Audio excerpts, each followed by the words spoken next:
Hello, everyone, and welcome to Sutton's Days and to this week's canning project. Yes, we are going to be canning some Great Northern beans. Yum! I love me some Great Northern beans. I like beans, forget it. Anyway, so we're going to be canning some Great Northern beans, and I'm really looking forward to this because this was a recipe that honestly I hadn't stumbled across, and it is from the National Center for Home Food Preservation. Yes, it is. And I was looking to see different things that they had on beans because, believe it or not, I do not have the entire site memorized. So, I'm so excited about these. First, I'm super excited because it's a recipe that I didn't know they had on there. Second, I'm super excited because I can tell you this really great information about what you can add to it. And third, I'm really super excited because it's a no-soak bean. Yes, because I forgot to soak the beans, which is good because it's a no-soak bean. I'm so excited, okay? So this is going to be Great Northern beans in a molasses sauce. Yes. I just was so excited about this. I'm going to link you guys to this because the recipe is on the page. I printed it out just so I could show you. Okay. But the really cool thing that you can add to this, because a lot of people asked and I automatically said no. But then as you're looking through this recipe, you go, wait a minute, they say that you can. You can add 3/4 inch cubes of pork, ham, or bacon to each jar if desired. What? Yes, you can. Okay, so just be sure to leave your 1 inch headspace. So for all you folks for my baked bean recipe that wanted to add ham or bacon or whatever, you can. They say you can. Even though you cannot can these by themselves, you can can them with the beans, which again leads me to the point where I say it's not tested. So they have apparently tested this one. Okay, so even though you can't can ham by itself, it honestly, you wouldn't want to, or bacon by itself, and I still don't totally understand the reason for it, but you can add them to these recipes. Okay, so that is really cool. I'm very excited about that. I am not going to be doing it for this recipe because I do not have ham or bacon ready for this recipe. That's okay. I like it this way. Of course, we're going to be using Forjars canning lids. Yes, we are. Be sure to check in on Monday for Monday Night Live. We're going to meet the Forjars family. Super excited about that. Great Northern beans. Okay, the reason I have these measured out, it actually makes sense. If you go through the directions, you will see that they say that an average canner load of 9 pints, okay, which is all I'm doing, is 3¼ pounds of beans. So I put in approximately 3¼ pounds of beans. And what do you know? It makes 8 cups. And I need to know that because when you're making the beans, you need to put 4 cups of water. Oh no, that's before that. Up here, 3 cups of water for each cup of dried beans. That's what we need to put into a pot. So 3 cups of water, 3 times 8, that's 24 cups of water for 8 cups of beans have to go into the pot, and we have to bring that up to a boil. So get ready because first I'm going to wash these, rinse these, look for any stones, and then we will put them in the pot.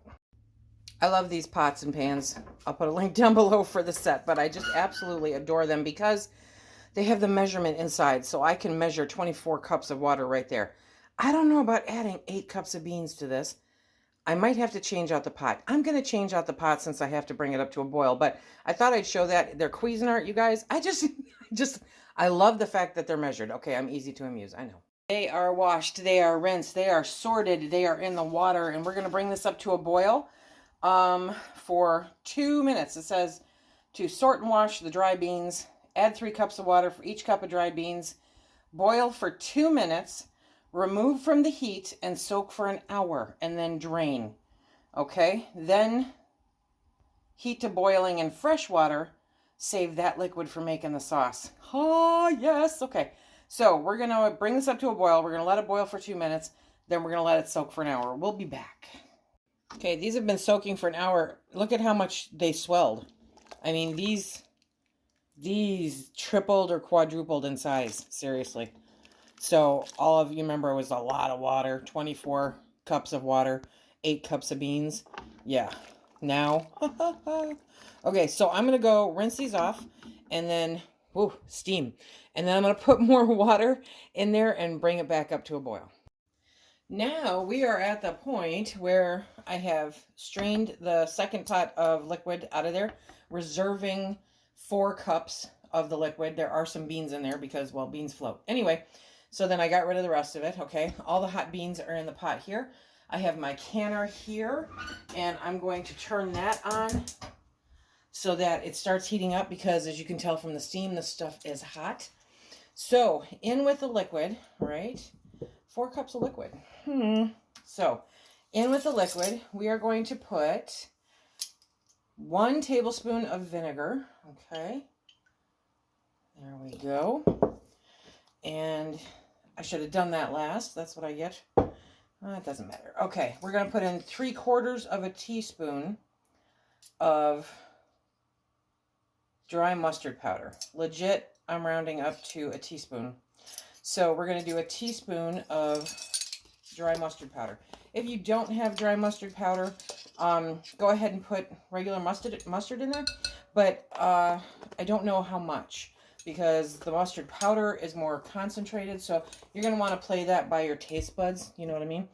And then next, we're going to put in 3 tablespoons of dark molasses. Now, the recipe on the website also says to add 2 teaspoons of salt, but I don't want to, so I'm not gonna, okay? So we are going to, there we go. This is pretty much going to empty out this jar, which is good. Make some room in the fridge. Okay, and there we go.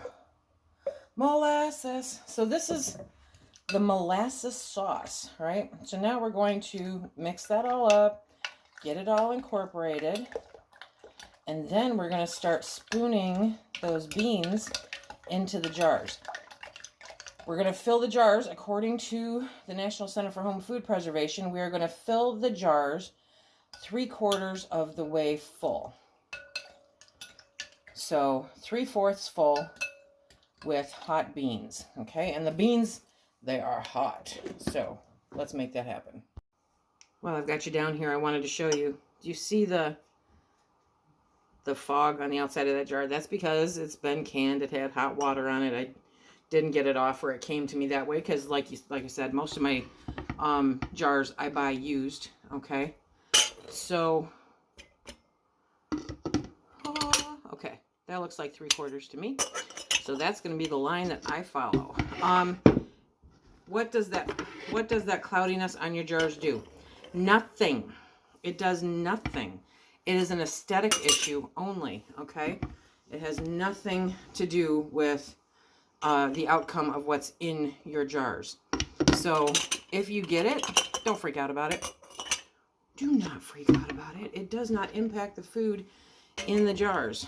Just like those colored jars. What are they? They came out with them when Ball was trying to drum up some business. They came up with the blue tint and the green tint and the purple tint, and I think they were trying to drum up business from the non-food preservers. But you can use them for food preservation. It doesn't matter. It truly does not matter. But I think they were aiming more towards the crafters at that stage of the game. Yep. Okay. I think they might have fibbed to me, because I have more beans here than what's going to fit in this canner load. So be prepared for that, okay? Okay, so basically 1 scoop comes out to right around 3/4, whoops, I'm dropping beans everywhere. 3/4 of a jar, give or take. Yeah, once they all shake down, you know. Okay, so now we are going to add the liquid. And I'm going to be careful because that pot is hot. To 1-inch headspace. Okay, look at that. Boop, boop, boop, boop, boop. Right underneath that first rim, that's your 1 inch. Yes, it is. And we will go back and we will debubble these. This smells amazing, you guys. Oh, okay. Now, I'm not going to lie. I love me some molasses. So a canner load is 9 pints. Okay, ran into my first hiccup. A canner load is 9 pints. And according to this, I'm supposed to be able to get 9 pints worth of product. Now, that's not the case. So you are going to want to double, literally double that sauce mix, because 4 cups, yep, 4 cups don't make it. Nope. So I have to make a double batch. So you're going to want to do that because I literally filled 4.5 jars with the liquid. So I'm on to making my second batch. Okay, so a double batch literally fills exactly 9 pints, okay? For reference, that's how many beans I have left. I easily have another 4 or 5 jars of beans that I can do. So, yep. Okay, so now I'm going to go through and debubble. Don't forget that step, because if people are watching you, they'll remind you. Okay. Now, these beans are going to continue to swell during the canning process, okay? And it's possible this jar, which you don't see, this jar right here, I think I might have a little issue with because I feel like there's a lot of beans in there. So we'll test that out and see. Yes, we will.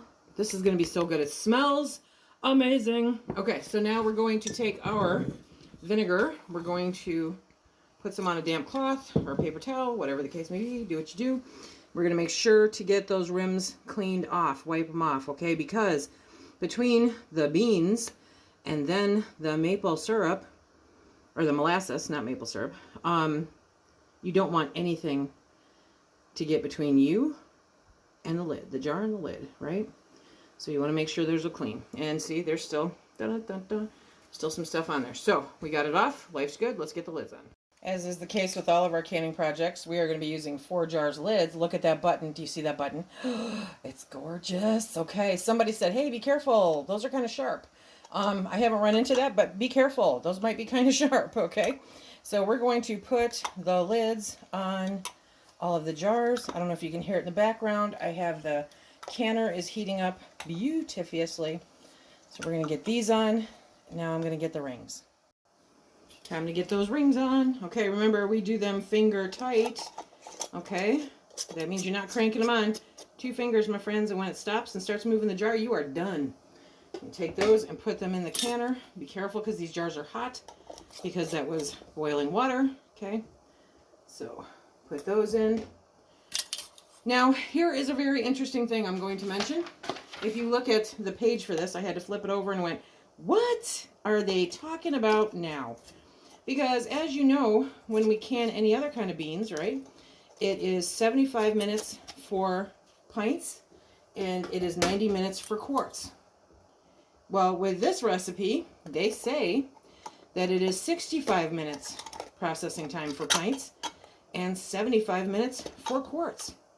Okay, how weird is that, right? It's a lower processing time. Why? Legitimately, I don't have a clue. I do believe that I will be sending them an email, though, so stay tuned, because if I get an answer, I will bring it to you guys. Definitely. Okay, so we're going to can these for 65 minutes. Now, I am using the jiggler, so I am using the 10-pound weight. If you are over 1,000 feet with your altitude, then you need to do 15 pounds with the jiggler, or look at the other graph. Okay, that one just doesn't want to go on. And it'll tell you what your weight should be, okay? Let me get these in. There we have our 9 pints in the canner. Yes, sirree. Okay, so now we are going to put on the lid and turn until it stops turning. Then we are going to let it heat up until there is a steady stream of steam coming out of that pipe right there, okay? And how do you see if there's a steady stream of steam? You can put a spoon, you can put a canning lid. I wouldn't say your hand. I mean, it's steam, it's hot, okay? But you want to, you do, and you don't have to see it on a cloudy day like this. Look at that day; it's cloudy. Then I'm not going to see it, but I'll hear it, and I'll be able to tell that it's coming out by using either a spoon or a canning lid. We'll be back. See that steam? No, you cannot. But you can now, okay? So I've been letting it vent for 10 minutes, and now we're going to put on the jiggler. The canner completely depressurized on its own, and then I let it sit for another 5 minutes before I even tried to open it. Open it, pull the jars out. Look at that. Hoo, hoo, hoo, hoo, hoo, baby. Okay, these are going to be so good. that molasses. Look at that. Okay, I am very, very happy. And I have 5 more jars to go right back in. Yes, I do. Okay, see now this one, there's still a temperature fluctuation. I forgot I have the front door cracked open. Because even though it's snowing, it's like 86 degrees in the house. So we cracked the front door. I forgot about that. So you see how, I mean, that's like really bubbling. And I'm hearing it hiss. And that is because of a temperature fluctuation, which is not the desired effect. Okay. So we'll see if that one seals or not. But sometimes that'll happen outside, you know, when you, when you just open the canner. I know what I'm talking about. But for the most part, okay, very happy. Very happy, yes. Maybe we'll get one to pop while we're sitting here, right?